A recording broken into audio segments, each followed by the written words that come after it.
Today we're talking about the 10 reasons why you are failing every class.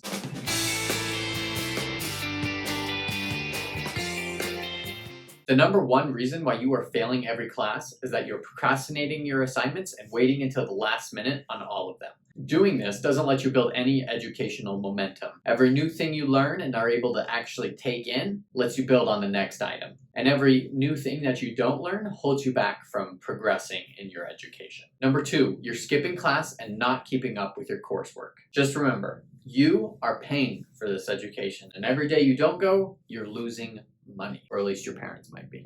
So take advantage of those resources you are committing towards your education. Number three, not staying organized. You need to keep track of your deadlines and your due dates so that you can actually turn things in and get credit for the stuff that you are learning. Organization is essential to managing work, school, and life. And if you want to know more about finding a work-life balance, I'll put a video link right here.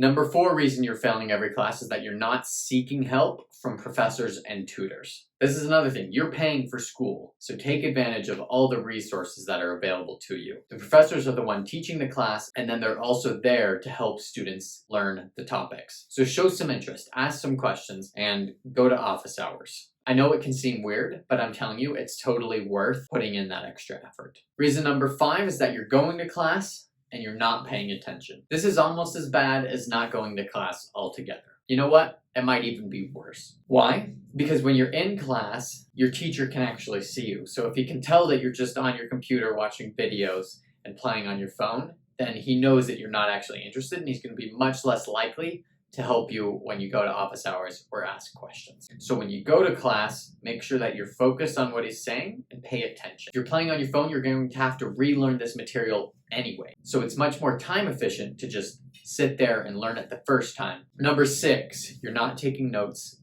and you're not reviewing them. Every class is an opportunity to learn and take in additional content.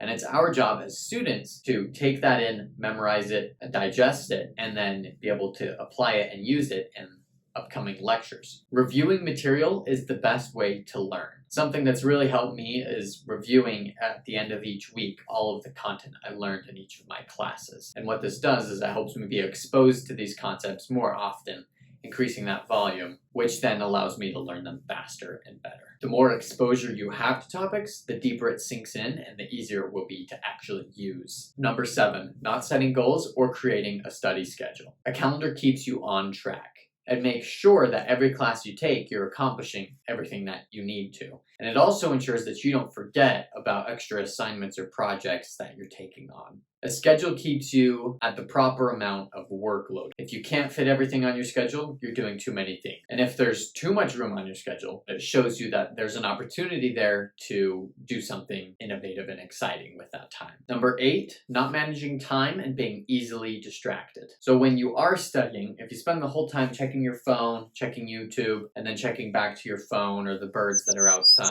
you aren't getting anything done. Your brain is really good at focusing on one task, but it's really bad at switching. In fact, every context switch that you have where you're focusing on one thing and then you distract yourself and come back costs you about 20 minutes. Your phone is constantly calling to you as an easy way out. It's an effortless distraction where you don't have to focus, you don't have to think, you can just scroll and enjoy whatever the algorithms give you. You have to resist. Every distraction costs you another 20 minutes of cognitive time. Number nine, not being prepared for exams and not studying enough. Every class in college, I've had two exams, a midterm and a final, and they make up about 50 to 70% of my grades. And because of that, you need to really prioritize doing well on those exams. One test can give you the difference between a C and an A. It's important to prioritize studying for those, as well as setting aside time to sleep before exams so that you're well rested. Review for a week or two in advance. One of the things I like to do is, for example, on a math test, I take all of the quizzes and homeworks that I've done throughout the semester, and then I put them in a big super packet, a super review. I'll go through this whole super packet one day, and then the next day I'll try it again. And each time I just mark the ones I got wrong. And then progressively I get more and more right every time. And what this does is it helps me remember exactly what concepts I'm missing and then be able to perform well on the tests. And what's required to do that?